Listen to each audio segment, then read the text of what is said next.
Opa, seja muito bem-vindo a mais um programa Mantiqueira Agro, o programa que é dedicado ao homem do campo e que tem o oferecimento das empresas Comércio de Batatas Maria da Fé e da Adubos e Rações Terra Fértil.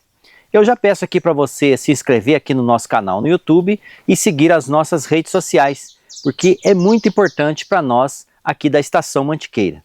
E hoje, como vocês podem ver, estamos num cenário natural aqui na Vinícola Lorenzo, no bairro Serraria, município aqui de Maria da Fé. A gente vai falar hoje sobre a produção da uva e, consequentemente, a produção do vinho. Quem trouxe essa reportagem para nós foi o nosso amigo Francisco Diogo. Confira com a gente.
Estamos hoje no bairro Serraria, aqui na Vinícola Lorenzo. Hoje a gente vai saber um pouco sobre como é a produção da uva, também a produção do vinho. Quem nos recebe aqui hoje, com muito prazer, Leonardo, muito obrigado pela recepção maravilhosa com a gente aqui no nosso Mantiqueira Agro. A gente vai contar muitas histórias. Você que está acompanhando a gente aqui pelo nosso Facebook, YouTube, pelas nossas redes sociais da Estação Mantiqueira, já faço convite para você se inscrever no nosso canal e seguir nossas redes sociais também. Leonardo, prazer. Muito obrigado pela recepção. Prazer é meu. Vamos contar um pouquinho dessa história, dessa relação do Leonardo com o vinho. Inicialmente agradeço a presença de vocês aqui, tá? Eu acho é um prazer. É sempre bom estar mostrando um pouquinho daquilo que a gente está fazendo. E eu acho bastante interessante poder esclarecer um pouquinho do que a gente faz. Inicialmente eu queria só dar um preâmbulo da história nossa, né? Que fez a gente vir para cá. A gente tinha uma vontade de trabalhar com vinho, ter uma vinícola, a gente sempre gostou muito de vinho. E a gente pesquisou, a gente nem conhecia Maria da Fé, pesquisamos a cidade que mais se adequava dentro daquilo que a gente precisava para a uva, seria Maria da Fé. E a gente veio, encontramos um lugar maravilhoso, a região toda é maravilhosa, a cidade, o clima. E arriscamos, começamos a plantar uvas para vinho, com muita vontade e pouca pesquisa, eventualmente, mas se mostrou um sucesso. A gente consegue fazer uvas aqui, tem uvas fantásticas, muito boas. Inicialmente a gente começou a trabalhar com cultivo com agrotóxico, vimos que não estava indo da forma que a gente queria. A gente tem uma preocupação muito grande com as pessoas que trabalham conosco também, esse pessoal lidando com agrotóxicos a vida toda, isso é uma coisa que acumula, né? É muito ruim. E aí apostamos na questão do orgânico, desde de 21, estamos trabalhando com cultura orgânica totalmente, e tem funcionado bem, não tem, você tem perda, mas tem perda também com agrotóxico. E tem funcionado, a gente tem colhido uvas orgânicas e temos feito nossos vinhos com essas uvas, que tem se mostrado uma atitude bem acertada. Tem sido muito bom. O produto, ou então a crítica, as pessoas que vêm aqui, as pessoas que tomam o nosso vinho, eles realmente gostam muito. Há quanto tempo o senhor já está aqui no bairro da Serraria aqui já? Nós adquirimos a propriedade no final de 2017 e começamos o plantio das uvas em 2019, no comecinho do ano 2019. Tivemos já uma primeira colheita em 2021, eu diria que foi bastante precoce até, para quem nunca tinha cultivado nada além do que uma floreira de apartamento. A gente veio aprender o que é uma cultura, o que é a roça, a gente não sabia só por livro e visita, né?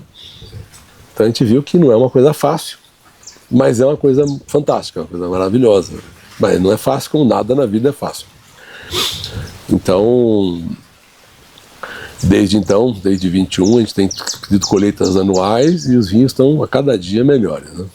Voltando um pouquinho para a origem, como que o senhor falou assim, não, a partir de hoje vou começar a produzir a uva, vou me dedicar a essa produção do vinho, o senhor fez algumas viagens?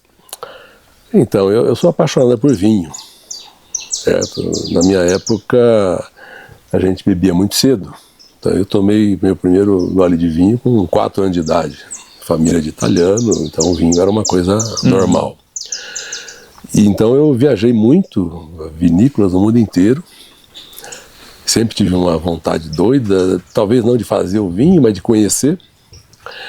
Mas tem uma história interessante. Quando, em 2015, nós fizemos uma viagem para o Chile, no inverno, e uma vinícola muito antiga, tinham videiras lá com 140 anos de idade, e eles estavam no processo de poda, né? A minha filha, que hoje já está com 19 anos, ela pegou uns galinhos da poda, e o pessoal até deu mais outros, e deu um Cabernet Sauvignon, e nós trouxemos os galinhos. Eu gosto muito de planta, então eu plantei no apartamento esses galhos, eles brotaram, e estão até lá hoje, nunca deu uva, mas está lá o pé, bonito. E aí a minha mulher, a Elisama, que sempre incentivou muito, ela falou, não, precisamos arranjar, inclusive ela falava bem assim, precisa arranjar 1 metro quadrado de terra para você plantar essas coisas que você quer. E daí a gente começou a olhar. Foi basicamente de uma varetinha de uva que a gente pegou no Chile, que nasceu a necessidade de achar uma área que a gente ia plantar não muita uva. E o que aconteceu? Nós viemos para Maria da Fé. O primeiro terreno que a gente viu foi esse, que é um terreno do Zé Geraldo, lá do Hugo, veio com a gente. E eu cheguei aqui, tinham 80, 90 oliveiras, já com 15 anos. Eu também sou apaixonado por oliveira. Foi o primeiro e único terreno. Eu falei, não, isso aqui é esse, entendeu? Só que era muito maior do que a gente queria. E aí adquirimos o terreno, essa área são 20 hectares de área. E o lugar é maravilhoso. Só que ficou maior, então a gente plantou mais e hoje a gente tem mais vinho do que consegue tomar. Então a gente vende o excedente, né?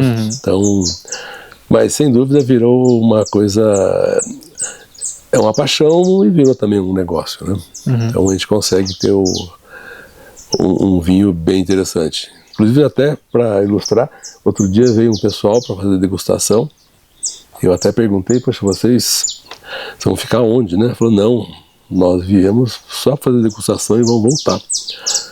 Não que seja, o bom é a pessoa ficar, né?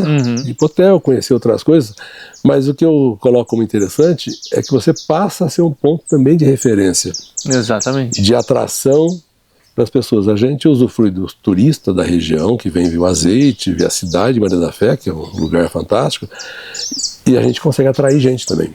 Então aí você soma, né? Uma coisa boa para todo mundo, e é um passeio maravilhoso, né? Então, isso eu fico feliz das pessoas virem até aqui e virem por nossa causa e vêm para Maria da Fé, né? Só fazer um adendo, o senhor também hoje produz azeite? Sim, a gente produz azeite, nós temos aí uma série de oliveiras, umas 90 oliveiras antigas e mais umas 1.500 que a gente plantou. Produz o azeite nosso, assim como o azeite aqui de Maria da Fé, é um azeite realmente muito bom. Eu diria que eu fiquei surpreso quando vim para cá, com a qualidade do azeite de Maria da Fé. E o nosso aqui é uma qualidade muito boa. É uma cultura nova, nós estamos aprendendo ainda com essa cultura, mas eu acho que a gente vai aprender e a gente vai conseguir ter produções boas aí, pelo menos a cada ano ou a cada 2 anos.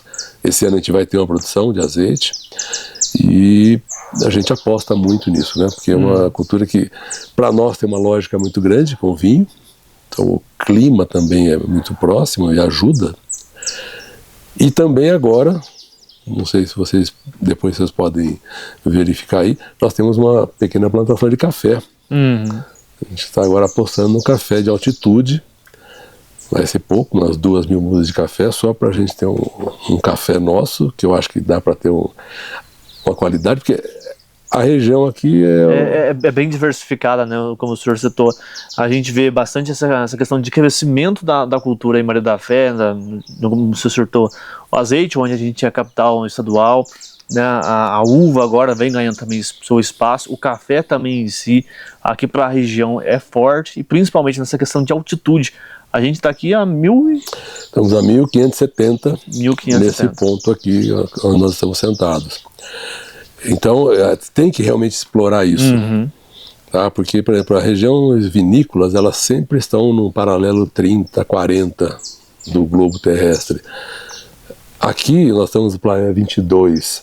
Só que a altitude, ela faz com que a gente esteja numa posição muito boa. Então, nós colhemos uvas aqui com uma qualidade excepcional. E ninguém poderia falar que era uma região vinícola há 10, 20 anos atrás. Entendeu? E trabalhando com a poda normal, com o ciclo da uva, da videira, e conseguimos uma coisa fantástica. Eu diria que a região de Maria da Fé, o que se plantar aqui vai muito bem. O clima é muito bom, a terra é muito boa, então tem só futuro. E nessa questão, né, Leonardo, a gente falou dessa questão cultural aqui, na produção da batata, outras culturas também, e o vinho se torna uma alternativa boa, né? Como que o senhor vê essa questão, o senhor sendo um dos pioneiros aqui da produção na cidade? Na verdade, eu acho que as pessoas que estão acostumadas a plantar batata ou outros produtos, eles realmente têm uma oportunidade importante, alternativa importante no plantio de uva e na confecção de vinho, né? Por quê? Porque a uva, ou pelo menos o vinho, ele não está sujeito à oferta e procura de uma colheita boa. Se eu tenho uma colheita muito boa de uva, eu faço muito vinho, e eu não preciso vender o vinho uma semana depois. Eu posso vender o vinho em 5, 10 anos. Então eu não perco com a questão da variação de preço. Ao passo que na batata, por exemplo, um ano bom é onde eu tenho uma produção pequena e eu tenho um valor bom do saco de batata para vender. E eu tenho ano que o saco de batata não compensa colher porque o preço ficou muito baixo. E geralmente safras muito boas, preço muito baixo.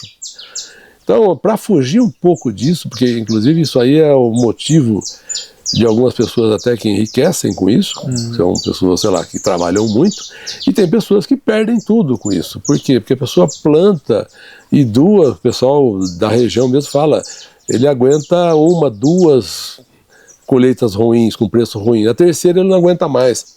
Então isso aqui é uma alternativa que a pessoa tem de ter uma cultura perene e que ela consiga ter por anos e anos, décadas e décadas, atividade de campo, onde ela consiga vender um vinho, certo? E ter o seu rendimento, o seu ganho, e é um ganho também perene para as pessoas que trabalham com essa atividade. Então, por exemplo, as pessoas que trabalham no vinhedo, elas trabalham todos os meses do ano. Eu não tenho, eu vou contratar esse pessoal só para colheita, vou contratar para plantio de batata. Não. O ano inteiro a pessoa trabalha. Por quê? Porque tem atividade para o ano inteiro. Só que é o seguinte, eu não estou sujeito à variação de mercado por excesso de produção. Isso que o pessoal da região de Maria da Fé e outras regiões tem que entender e tentar utilizar essa alternativa. A gente veio de fora, não conhecemos nada de batata, mas a gente conhece que se eu produzir muito, o preço vai ser ruim. E no vinho a gente não tem esse problema. E o calendário dela, então, como o senhor citou, é o ano todo. Para a produção, ela é 2 anos? Ela já produziu, se começou o ciclo dela da plantação, da primeira planta, há 2 anos já consegue ter uma colheita. Sim, nós conseguimos. Em 2 anos já tivemos a primeira safra nossa.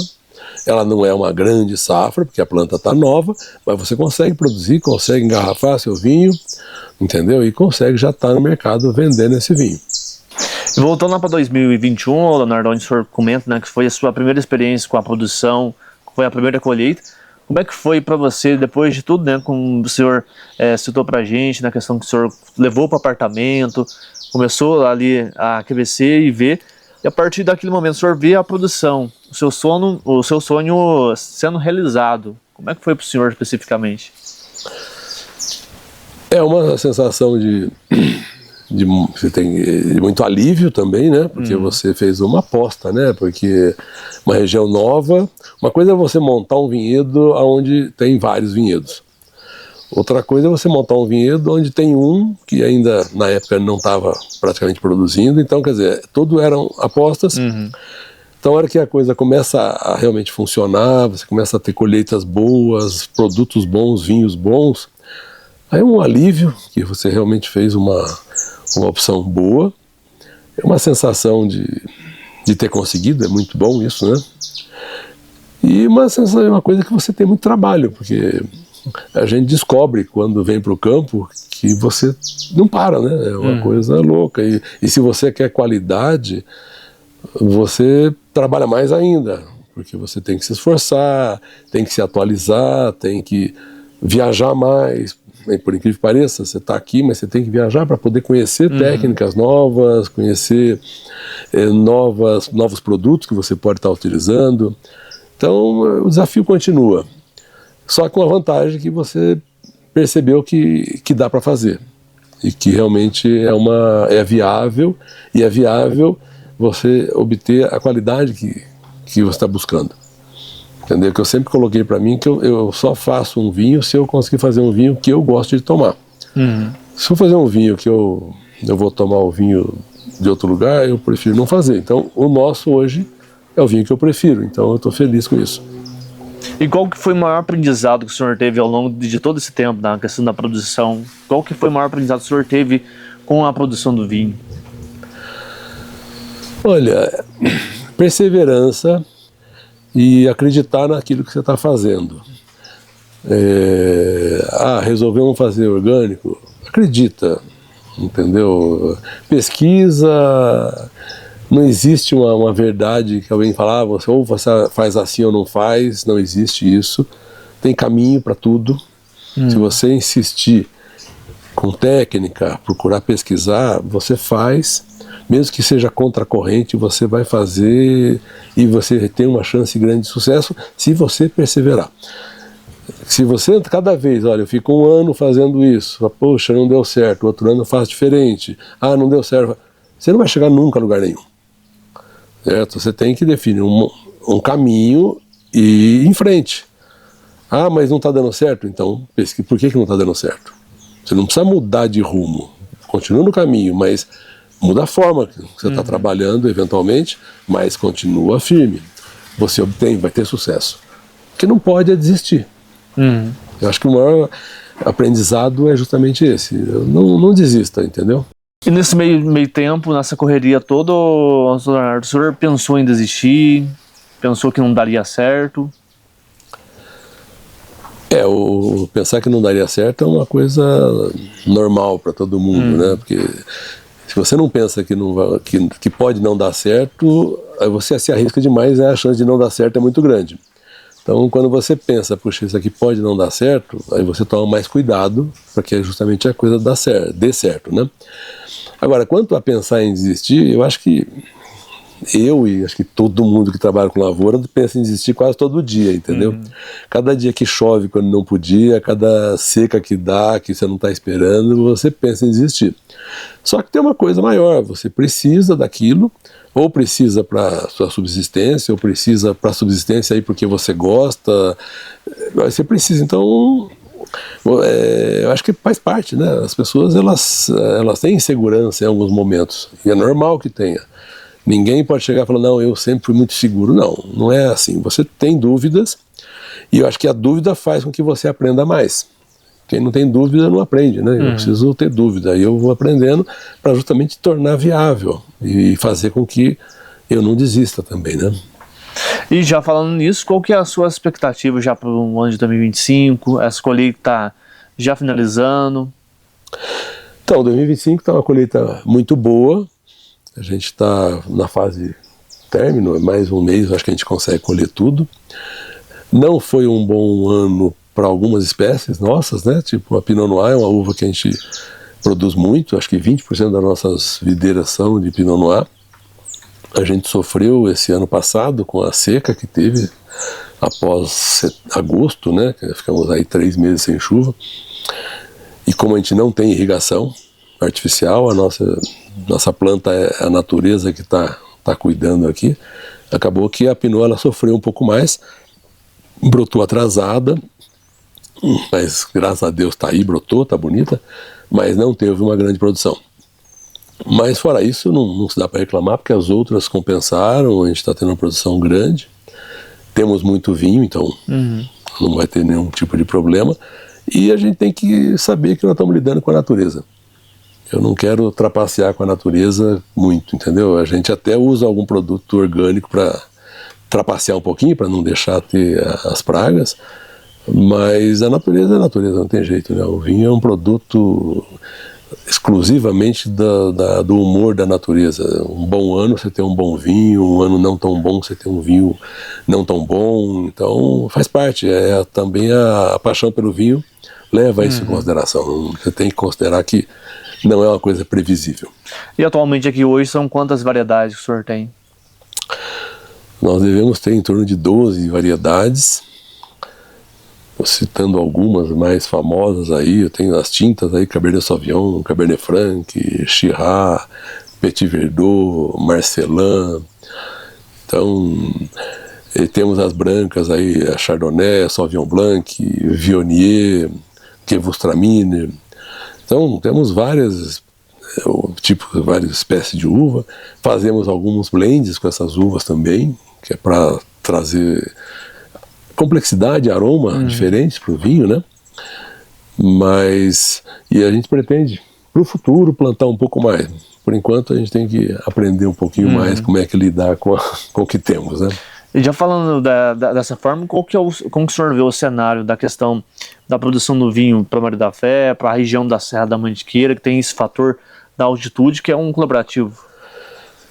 Então, eu vejo o vinho como uma opção muito importante para Maria da Fé, para Mantiqueira em geral, mas especialmente para Maria da Fé, porque o clima ajuda muito. A questão da altitude, ela é fundamental, porque o vinho hoje ele é muito associado com o turismo, que é o chamado enoturismo. Então Maria da Fé tem belezas naturais que fazem valer a pena um passeio aqui, e tem um clima muito, muito bom para a produção de uvas de qualidade. E também, para a produção de uvas, você pode trabalhar com terrenos mais acidentados. Ela tem uma grande vantagem, que é uma cultura perene. Então, por exemplo, no nosso caso, depois que você planta, você não mexe mais com arado, você não faz mais nada. Então, o grau de defesa do ambiente com relação às culturas que você tem que arar todo ano, então a cada 3, 4 meses, a sustentabilidade da uva é muito maior, muito melhor. Então, para o futuro, se Maria da Fé tiver 30 vinícolas, vai ser uma coisa fantástica, porque Maria da Fé tem uma localização privilegiada, você está relativamente perto de Belo Horizonte, Rio de Janeiro, São Paulo, e pode ser um polo de turismo de vinho. Por quê? Porque é uma região que ela chama um pouco da questão do vinho, porque é uma região muito fria. Então você tem passeios bons para a época de inverno. Se você tiver muitas vinícolas aqui, isso aqui vai ser um destino obrigatório para o sudeste do Brasil, entende? Porque você pode concentrar isso aqui em volta. Então eu vejo um futuro muito bom para Maria da Fé. O que tem que ser entendido é que realmente existe muita qualidade nas uvas que são produzidas aqui, nas frutas em geral, mas nas uvas especialmente, principalmente quando você faz o vinho e as pessoas experimentam. E para ter todo esse sucesso aqui, né, já ela produzida, como que é o manejo no dia a dia? O senhor fala que a sua produção hoje é uma orgânica, né? Mas como que é o cuidado para ter um produto de qualidade, desde o plantio, desde a escolha da muda, da semente, para chegar aqui nessa taça? As uvas nossas, as videiras, as mudas, a gente compra, são mudas certificadas, então tem qualidade garantida, são mudas que não vêm com nenhum tipo de problema. A gente trabalha no manejo todo o manejo com produtos orgânicos, certo? Pragas, tem óleo de ninho, eu trabalho com silício, trabalho com uma série de produtos, bactérias a gente utiliza para combater também os fungos. Então é um manejo muito equilibrado, dá trabalho, então a gente faz pulverizações semanais no vinhedo inteiro com produtos orgânicos, certo? A adubação a gente faz com produto orgânico e também com minerais, certo? Porque não é uma cultura biodinâmica, é uma cultura orgânica somente. Então, mas é uma cultura, é um cuidado no dia a dia. Você tem que estar olhando. O meu pessoal, que já está com a gente já há 6 anos, eles desenvolveram uma capacidade de identificar problemas, olhando as folhas das plantas, olhando se tem alguma praga, algum fungo que esteja aparecendo. Entendeu? Então é tudo uma cultura, porque você veio para um local que as pessoas não tinham muita experiência ou nenhuma experiência para lidar com a lavoura de uva. Só que se aprende, tanto que estão aprendendo, hoje sabem muito bem como lidar, tem muito para aprender, temos muito para aprender, mas a cultura do orgânico, aquela história, eu acho que a gente cuida mais da planta do que se eu tivesse um agrotóxico. Porque como a gente está no orgânico, a gente acha que pode ser mais complicado, o cuidado nosso, ele é muito maior. E a gente tem um resultado muito melhor por conta disso, talvez. Porque a gente não acredita no poder do veneno do agrotóxico, a gente acredita no poder do orgânico, trabalhando em conjunto com produtos biologicamente, que atuam biologicamente, a gente consegue ter um resultado, no meu entender, muito melhor do que com agrotóxico. Aí a partir disso foi todo esse processo do manejo, do todo cuidado, chega à colheita, né? Então algum método que tenha, o senhor faz para preservar ainda mais a qualidade dela, que ela é uma fruta que não é sensível, né? Sim. A colheita, tem uma coisa importante que a gente tem que citar, que os nossos vinhos, eles são vinhos vinificados de forma natural, vinificados com fermentação natural, com leveduras selvagens, leveduras que estão na uva, no vinhedo. Então, portanto, o cuidado nosso na colheita é muito maior. Então, por exemplo, cada pessoa que está colhendo, ela corta lá o cacho, na hora ela já limpa tudo aquilo que não está bom. Tem uma baguinha que está um pouquinho estragada, tudo é limpo na hora, só depois de limpa que ela vai para a caixa para que possa ser levada para a cantina. Tá, então é um cuidado muito grande, muitas vezes você tem um tempo muito grande da colheita, porque você precisa estar tomando esse cuidado. Então a uva que vai para o processo nosso, para desengasse e tudo mais, é uma uva que já foi muito bem examinado. O cacho já foi muito bem examinado e foi retirado tudo aquilo que não estava bom. Por que também? Porque como a vinificação é natural, eu não posso jogar nada que não esteja perfeito na vinificação, porque eu não tenho nenhum produto químico para compensar isso. Eu não tenho um conservante para jogar, que eu não coloco. Eu não tenho uma levedura para jogar também, porque a gente não coloca. E outro fator importante, até lembrando da questão do orgânico, é que se eu uso agrotóxico, eu acabo por prejudicar a própria levedura que está na planta. A levedura da uva, se eu jogar um agrotóxico, eu vou matar um pouco dessa levedura. E aí eu vou prejudicar o meu processo de vinificação, que é natural. Então a questão do trabalhar com orgânico, para nós, é quase uma obrigatoriedade. Eu tenho que trabalhar com orgânico para poder ter a fermentação que eu preciso. Aí depois, qual que é o primeiro processo que ela faz dentro da vinícola? Depois da colheita, é de tirar dos galhos, né? Vocês vão ter a oportunidade de acompanhar.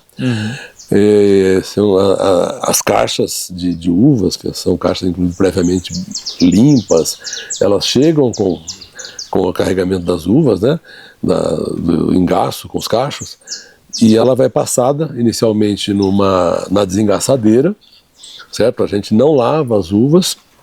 Por que não lava? Porque elas estão com as leveduras, aquela névoazinha branca que está na uva, são as leveduras que estão ali. Então eu não posso lavar, senão eu perco essa levedura. Então ela vai direto para a desengaçadeira, que tira o engaço, certo? Que é a estruturazinha do cacho e separa da baga. E essa baga cai no tanque. E esse tanque, aí você vai trabalhar depende do tipo de vinho que você quer fazer. Se for um vinho tinto, essa baga cai no tanque, selamos esse tanque e fica fermentando pelo menos de 7 a 20 dias, aí dependendo do processo que a gente queira fazer, ele macera, ele fermenta com a casca. No caso dos vinhos tintos, a gente faz isso. Para quê? Para que extraia a cor, extraia tanino da casca, porque o que vai dar cor no vinho vai ser a casca, certo? Então, se ele faz uma exposição mais prolongada, ele tira mais tanino e mais cor da casca. Uma exposição mais rápida, tira menos cor. Por exemplo, se eu for fazer um vinho, um rosé, o que eu faço? Num processo que a gente utiliza, eu deixo uma exposição menor. Então, por exemplo, eu desengaço, está no tanque, se eu deixar tipo 12 horas só com casca e já passo na prensa e pôr para o tanque, eu faço um rosé. Então, por quê? Porque ele tirou parte da cor da casca e ficou mais claro. Se eu quiser fazer com 24 horas com a casca, que a gente fez o ano passado com a Pinot, eu tenho um clarete, que já é um rosé mais escuro, mas ainda não é um tinto. Se eu deixo 7, 8 dias, eu tinha um vinho tinto, no caso das uvas tintas. Nas brancas, quando eu recebo, vai para o tanque, se eu quero fazer um branco simples, eu já passo na prensa e vai para o tanque. Fechado, sem oxigênio, com controle de oxigênio, para saída de gás carbônico, mas que não tenha entrada de oxigênio. No tempo que for necessário, eu tenho o vinho branco. Posso fazer também, que vocês vão ter oportunidade de ver, um vinho laranja, que é chamado laranja por quê? Porque eu faço a maceração de uma uva branca, que não foi prensada, é um mosto que não está prensado, eu deixo ele macerar por tempo que eu achar necessário. No caso que vocês vão ver, é um vinho, um mosto que ficou 7 dias macerando com a casca de uma uva branca, que no caso é um Sauvignon Blanc com Viognier. E depois de 7 dias, no caso dessa que vocês vão ver agora, ele foi feita a prensagem, ele vai ser feita a prensagem com 7 dias. E aí ele dá um vinho, no final do processo de vinificação, um vinho alaranjado. Não que tenha algo a ver com laranja, não se usa laranja. O que a gente pega da laranja é só a cor dela, que aí chama o vinho laranja. Que também tem muita gente que chama de vinho âmbar. A gente prefere falar laranja, que eu acho que é mais bonito, né? Mas é isso, e esses processos você escolhe, dependendo de como está a uva, como foi o verão, como foi a colheita. Às vezes você fala, eu vou fazer um rosé porque a uva não está tão boa para eu fazer um tinto do jeito que eu gostaria, então você faz um rosé. Ou então, eu vou fazer um rosé porque eu quero fazer um rosé, sei lá, é uma decisão do enólogo. E da produção, da cantina, o que você quer fazer? E um fator que hoje está muito mais em alta, Leonardo, é a questão do clima, né? Que lógico, a gente não tem esse controle, a gente vai saber, lógico, tem a questão de previsão, mas como a gente está no verão, alterna bastante. Como que vocês buscam prevenir essa questão do clima interferir diretamente na produção? Isso é um grande problema, até para as vinícolas que têm uma experiência de séculos aí, esse pessoal está sofrendo muito, está enfrentando uma mudança climática intensa, com verões mais quentes, com mais chuva, ou secas maiores. Então realmente tem fatores que trazem uma imprevisibilidade muito grande para a ação. A gente está aprendendo, estamos vendo, tem a questão de alguns métodos de irrigação que você vai ter que desenvolver por conta das secas, dos períodos de seca. Com relação ao período do verão, quando é o período de colheita aqui, nós nos acostumamos a colher com chuva, que é um grande problema de quem tem vinícola, é a colheita. Em lugares que são mais adequados, mais perfeitos para isso, não chove no verão, é fácil você colher, que aí você consegue uma concentração grande de açúcar na uva e rápido. No caso nosso, chove muito no verão, na região de Maria da Fé, e a gente acostumou com isso. Então já temos assim um treinamento para isso. O perigo nosso agora é o pós-inverno, com relação às estiagens, os períodos sem chuva que a gente experimentou esse ano passado. e que a gente vai ter que se preparar um pouco mais para os próximos anos, né? E isso interfere diretamente no sabor da fruta depois do vinho? Todos os fatores climáticos vão interferir de alguma forma no sabor, nos aromas do vinho. A questão é saber quanto que interfere. Às vezes um pouquinho a coisa, às vezes é muito. Agora, o que interfere muito é na produtividade, certo? Você pega um pós-inverno, então um pós-poda nosso, com pouca água e você sem irrigação, você tem uma produção menor. Não significa que a qualidade é pior, certo? Mas a produção com certeza cai. A qualidade vai depender disso também, e vai depender também de como é que vai ser seu verão. Como serão os seus dias de sol, certo? Apesar que aqui nós temos uma garantia de sol, porque nós temos um clima muito bom, com insolação sobrando, né, pra gente. Mas tem fatores aí, tem períodos que chove muito. Nós tivemos um período de chuva aqui em Maria da Fé em 2022, que foi muito intenso. Tivemos aí 2 meses praticamente com chuvas direto, então isso interfere muito, aí pega muito a questão do aroma, do sabor e a produtividade. Porque se eu tiver muita umidade, com um excesso de chuva, com poucos dias ensolarados, eu começo a ter muita podridão, certo? Então você acaba não conseguindo deixar a uva com a maturação correta e necessária. Então tudo isso são fatores que acrescentam um grau de imprevisibilidade grande, que é justamente uma das coisas mais interessantes do vinho, né? E falando disso, Leonardo, a gente sabe que é um trabalho manual, completamente, né, na questão da colheita. Eu queria que o senhor falasse a questão da mão de obra. Está nessa dificuldade, está escasso? Então, a mão de obra para nós aqui, numa área, num local que sempre se plantou muito batata, muito milho, cebola. Então, naturalmente, você não tem uma mão de obra com essa formação.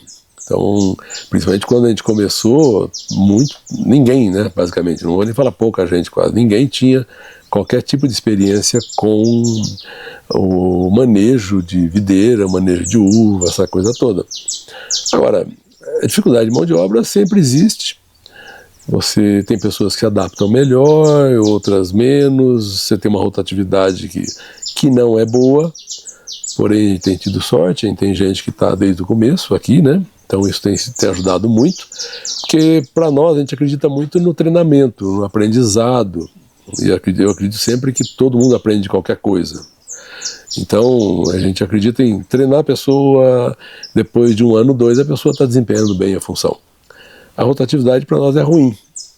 A gente tem conseguido segurar, conter um pouco as pessoas que trabalham aqui, mas a gente sabe que não é tão simples, né? A cultura da lavoura também não é uma atividade tão fácil, né? E, Leonardo, vamos pegar nossa taça de vinho, porque a gente agora vai acompanhar um pouco lá na vinícola como é a produção do vinho laranja. Sim, vinho laranja. Vamos lá ver como é que é feita a prensagem, para ver como é que ele sai. Ele vai sair um pouco mais esbranquiçado, ele tem muita borra. E depois espero que vocês voltem para ver quando ele estiver quase para engarrafar, para você ver a cor que fica, aquela cor bonita, alaranjada, muita vida, fantástica. Maravilha. O vinho a gente faz brinde também? Sempre. Então vamos lá conferir como é feita a produção do vinho laranja a partir de agora no nosso Mantiqueira Agro.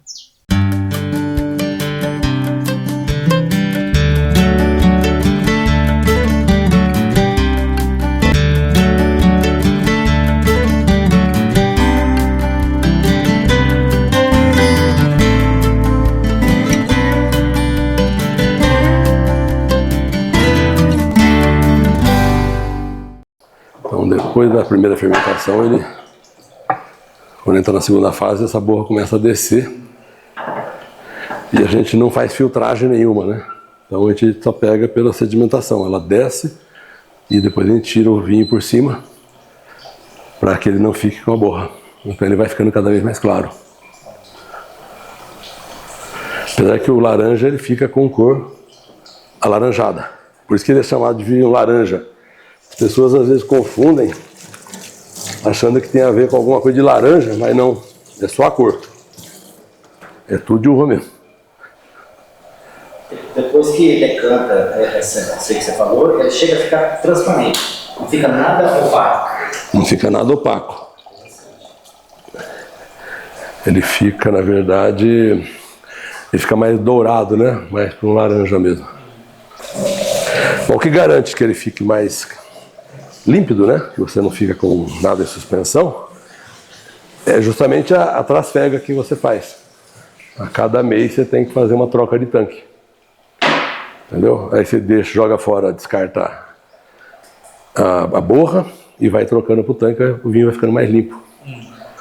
Aí, tipo, 3 vezes você faz isso, ele já fica bem claro e sem nada.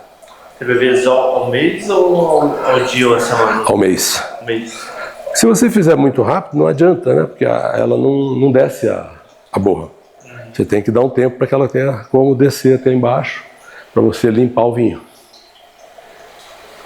Se você for tirar antes, você não consegue limpar o vinho.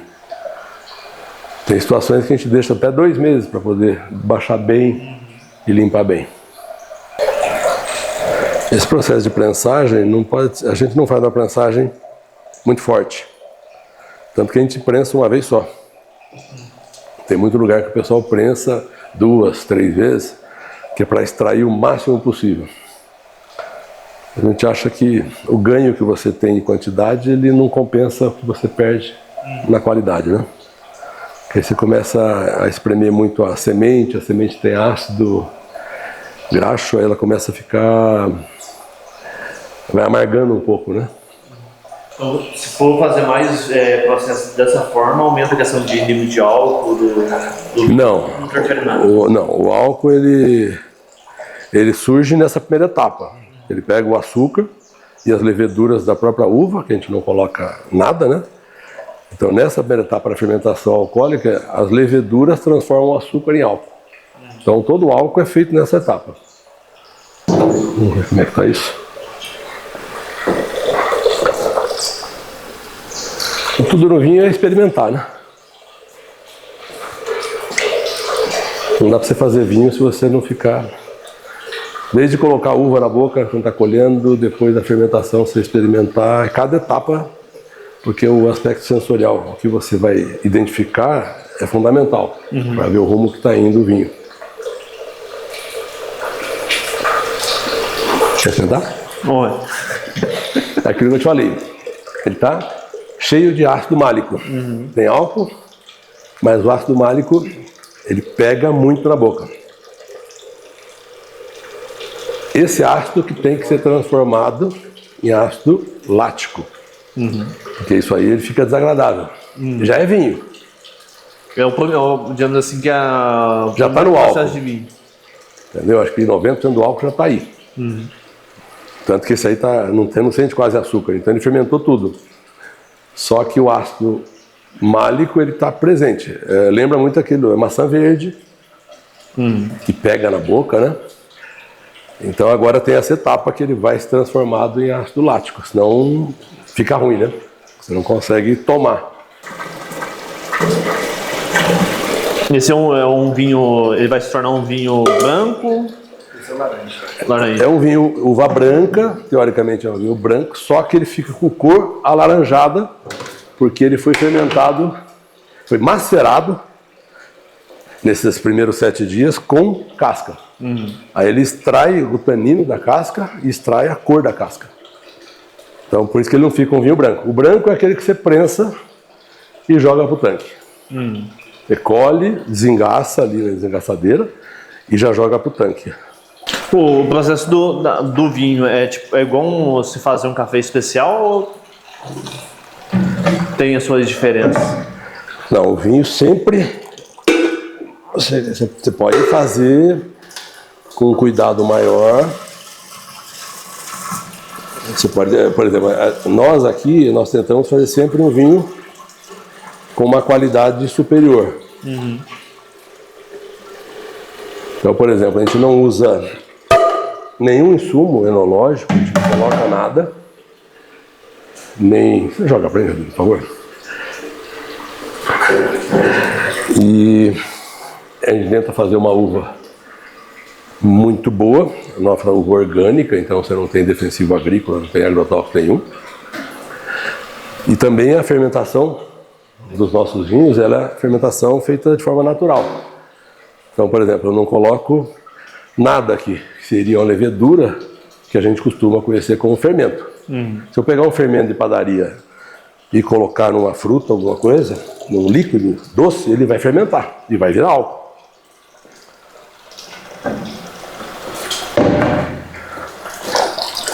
Então, no caso aqui, a levedura que tem é a levedura que está na própria fruta. Porque tem uma levedura que está impregnada na fruta, né? Que é o fermento. A nossa, a gente usa essa levedura para fermentação.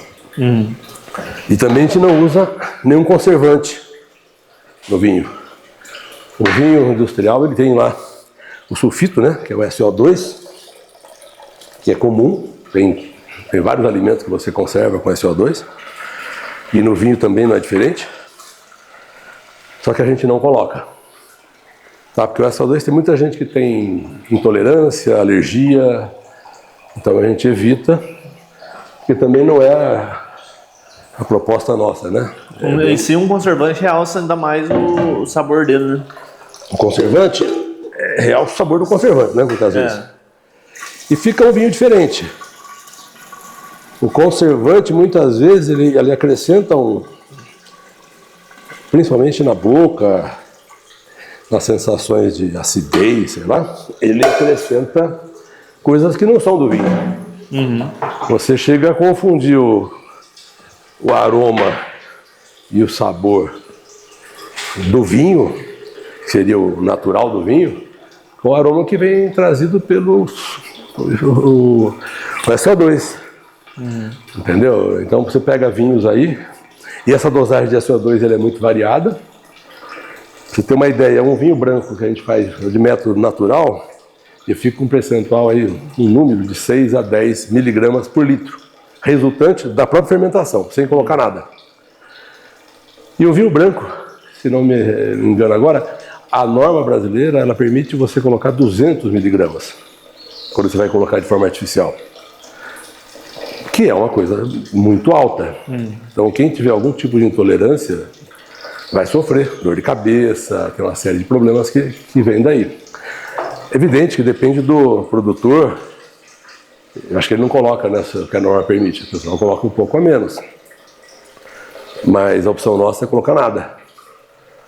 Tá? Então, você fala, o vinho branco ele vai durar muito tempo? Vai, se ele estiver bem conservado, uma garrafa boa, uma rolha boa. A gente só trabalha com cortiça legítima, tratada. Então eu não consigo, por exemplo, se eu fico 3 meses sem usar a cortiça, eu mando de volta para a fábrica para eles tratarem novamente, para depois ser utilizada. Porque se você utiliza sem estar com tratamento, aí realmente a durabilidade do vinho é muito menor. Porque você tem micro-organismos e tem uma série de coisas que vão contaminar o vinho. Então, tomando os cuidados, um vinho natural sem conservante, ele conserva. Ele fica um bom tempo aí. Os tintos mais fáceis, né? Porque o tinto, naturalmente, nós temos um tinto do ano passado, que ele chega a 40 miligramas de sulfito por litro e sem adição nenhuma de sulfito. É um sulfito que vem da própria fermentação. Porque os tintos, eles têm mais potencial, né? São mais pesados, então eles conseguem gerar mais sulfito, o que ajuda na conservação. Mas a opção nossa é realmente não usar o sulfito e, por consequência, a gente não usa a levedura, então o vinho nosso é o mais natural possível. Você pegou, vocês viram a uva sendo desengaçada, ela vai para o tanque, prensou, vai para o tanque e tira o vinho. Acabou.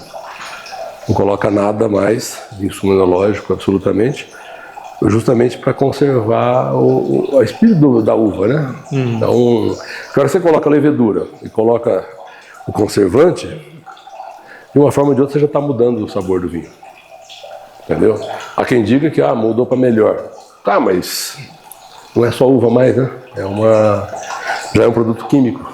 E com o decorrer do ano, ela vai melhorando ainda mais a questão da qualidade? Sim, sim. Se o vinho é um vinho que tem um potencial bom, é um vinho bom, está bem conservado e bem guardado, a tendência é ele melhorar muito. Evidente que o vinho ele tem uma vida, né? Ele tem, dependendo do vinho, ele pode durar tipo 10 anos, o máximo que ele chega, o ápice é 10 anos, depois ele começa a decair. Ele vai morrendo. Tem vinho que chega ao máximo em 50 anos. Tudo uma questão do tipo de uva, local, entendeu? Então, mas aí você tem que identificar que vinho que você está tomando. Às vezes a pessoa compra um vinho que custa, sei lá, 10 mil reais e toma errado. Eu pegar um vinho desse, você precisa tem livro até para você falar quando que ele vai ser bom para tomar. Entendeu? Você pode tomar o que você quiser? Pode. Só que é igual tomar um outro vinho qualquer. Então você não está tendo uma vantagem pelo fato de ter pago um preço desse. A cor dele agora já mudou. Então, o final vai ficando com menos borra, então ele já ficando mais a forma alaranjada. E a questão da altitude interfere diretamente? Diretamente, porque a altitude ela muda o nosso clima, principalmente a uva ela precisa de muito sol. Aí engana o pessoal que acha a uva precisa de frio. Não, ela precisa de sol, até para amadurecer, para ela dar o álcool. Só que ela precisa de frio também, à noite, para dar uma descansada. Então essa alternância que é fundamental para você ter uma boa uva, para o vinho, pelo menos, né? Porque você consegue ter concentração de açúcar na uva elevada, porque o que precisa para o vinho é ter realmente concentração de açúcar. Certo? Para você poder transformar em álcool, senão não adianta. Se pegar uma uva com pouco açúcar, ela não consegue fazer um vinho bom, porque ele vai dar pouco álcool. E o vinho com pouco álcool, nem na conservação ele se dá bem, entendeu? Então aí você realmente precisa de conservante. Um vinho com bastante álcool, o próprio álcool ajuda a conservar.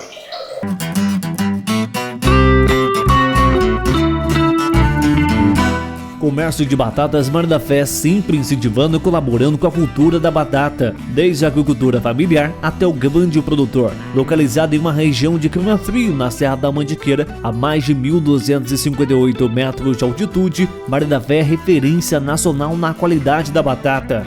Nós do comércio de batatas Mar da Fé nos orgulhamos de fazer parte dessa história e de elevar o nome da batata maranhense por todo o Brasil. Compra e venda pelo telefone 35 992 22 70 69. Comércio de batatas Mar da Fé, orgulho de ser maranhense.